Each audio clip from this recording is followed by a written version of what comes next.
So, hello everyone!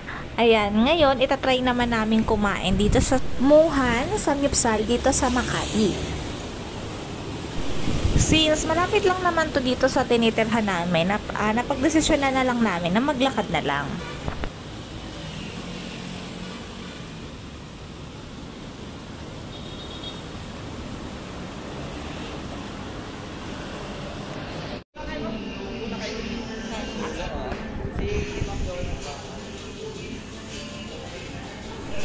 So, ganito yung loob. Maganda yung place. Aircon din siya. Tapos may electric fan pa nga sa wall. Saan? Afternoon po. So, nung kumain kami, parang mga 4 PM. So, konti pa lang yung tao. Doon parang sa side namin yung meron. Parang 3 couple pa lang kami na kumakain nung panahon na yan. Oras na yan. So, ayan yung mga pwedeng ma-order. Merong only 1, 2, and 3. Yung in-order namin is yung only 2. 549 siya. Only pork, beef, hot pot, and scallops. So, ayan. Sinerve na nga sa amin yung mga side dishes. Ayan yung mga side dishes. Para sa... Tapos yung mga meat din. Yung mga thin size yung mga una nilang ibinigay. Tapos yung pang hot pot. May enoki. Tapos yung scallops.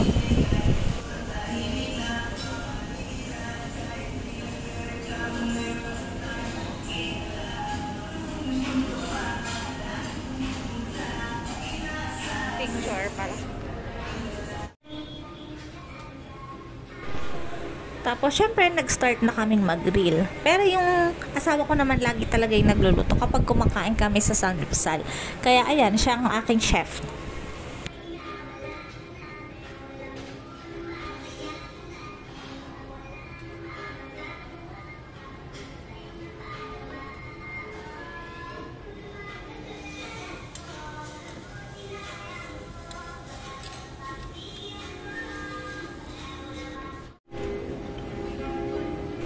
Syempre, habang nag-iintay ng maluto yung mga karne, ang una kong ginagawa, tinitikman ko yung mga side dishes. Kasi favorite ko talaga yung mga side dishes kapag nagsasanggip kami. Una, syempre, yung favorite kong fish cake, yung potato marbles, kimchi, and the rest. So, okay naman yung mga side dishes nila. Malalasa siya.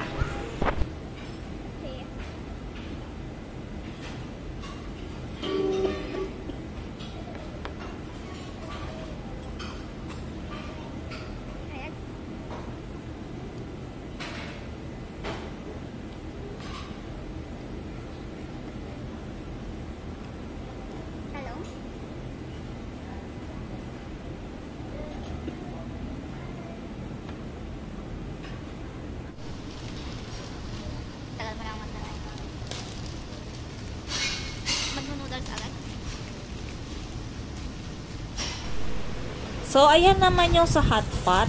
Parang ramen noodles yung hot pot na pwede mo lagyan ng mga carrots, fish cake, enoki, ganyan, repolyo. So, sa hot pot, actually hindi ako masyadong mahilig sa ganyan. Yung asawa ko lang talaga halos ang kumain niyang noodles na yan. So, hinayaan ko na rin na siya yung magtimpla.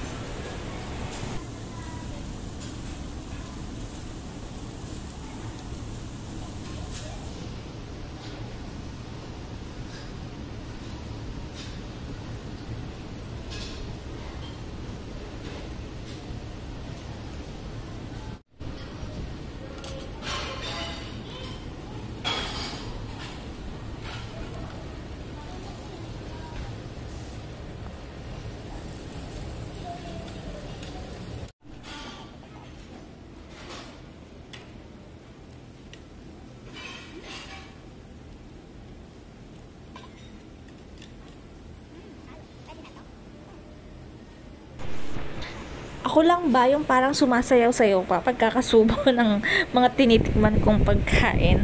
Well, sa una, ganyan talaga ako lagi kapag kumakain sa Samgyup eh. Pero enjoy na enjoy ko pa kasi syempre, ang sarap, lalo na pag galing ka sa medyo nag-fasting ka, di ba? Pero habang nabubusog ka, ayun, hindi ka na makasayaw.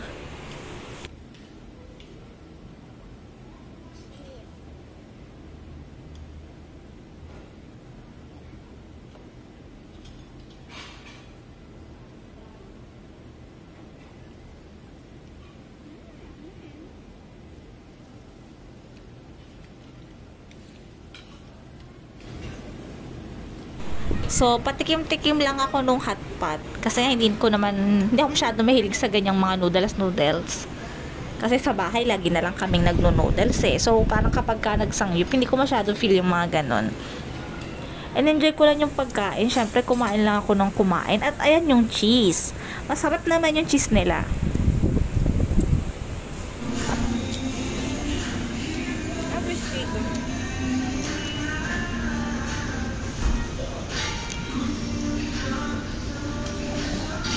Epic.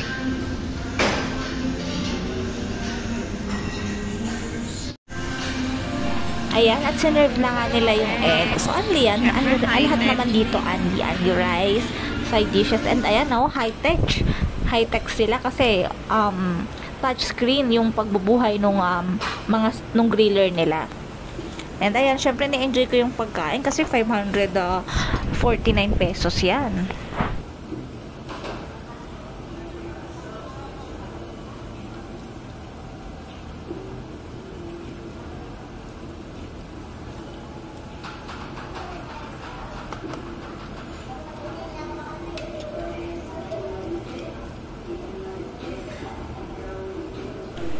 Tapos yung mga staff nga pala nila, very accommodating sila. Sila na talaga rin yung lalapit sa'yo kung may kailangan ka. Magtatanong sila kung may additional ka bang order, may additional ka pa bang kailangan. So, very good sila dun.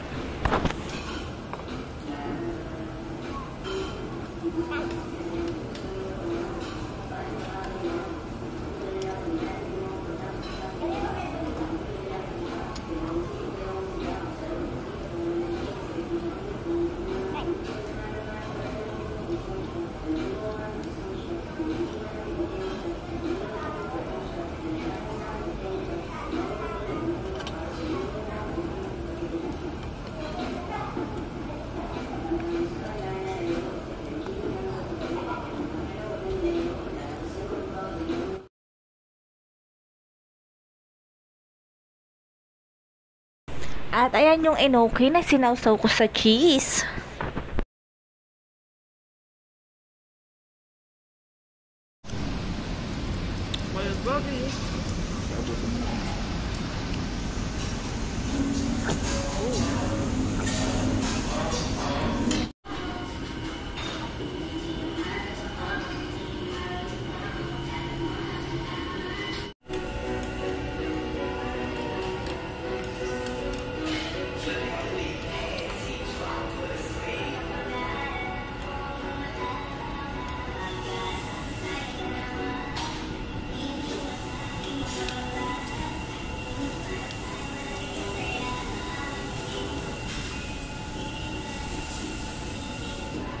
Nakatayo na yung cook.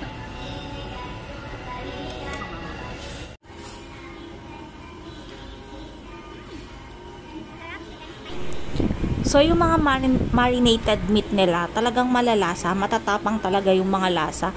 Tapos yung mga karne, masasabi mong premium kasi kumpara sa iba, mas mahal nga naman to kumpara dun sa mga iba naming napupuntahan na 299, 199, diba? So, highly recommend ko itong Muhan Samyupsal.